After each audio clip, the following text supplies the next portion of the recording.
रमेश एक मेहनती किसान था।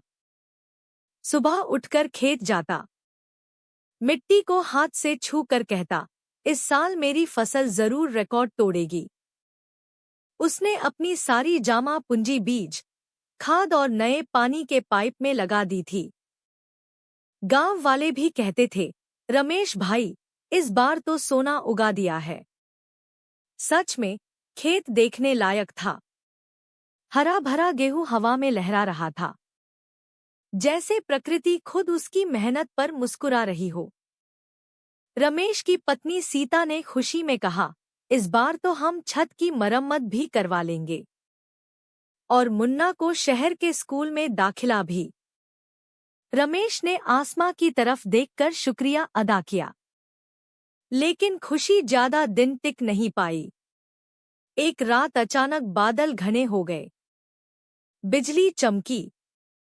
तेज आंधी के साथ इतनी ज्यादा बारिश शुरू हुई कि जैसे आसमां फट गया हो। पानी रुकने का नाम ही नहीं ले रहा था।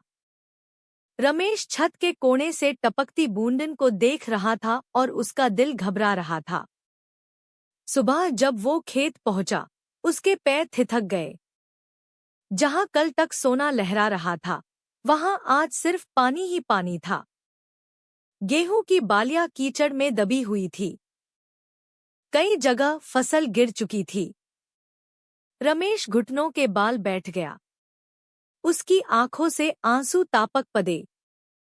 सालों की मेहनत, उम्मीद, सपने सब पानी में बह गए थे।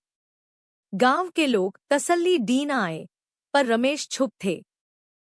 घर आकर उसने मुन्ना को देखा जो पुरानी किताब लेकर पढ़ रहा था। मुन्ना ने मासूमियत से पूछा, बाबा, मैं बड़ा होकर आपको ट्रैक्टर खरीद के दूंगा। यही पाल था जब रमेश ने फैसला किया, हार नहीं माननी। अगले दिन रमेश ने गांव के कुछ युवा किसानों को बुलाया। बोला, बारिश को हम नहीं रोक सकते, पर अपनी सोच बदल सकते हैं।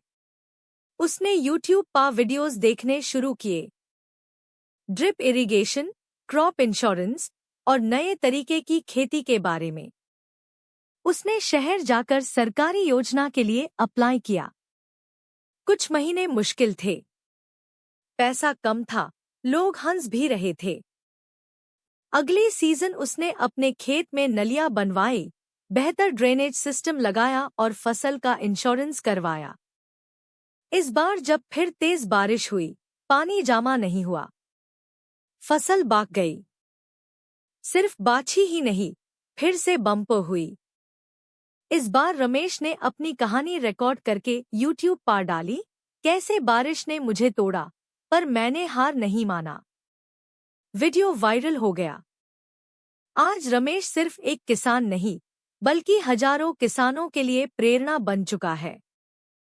क्योंकि कभी कभी फसल बर्बाद होती है, पर अगर हौसला जिंदा हो, तो जमीन फिर से सोना उगलती है।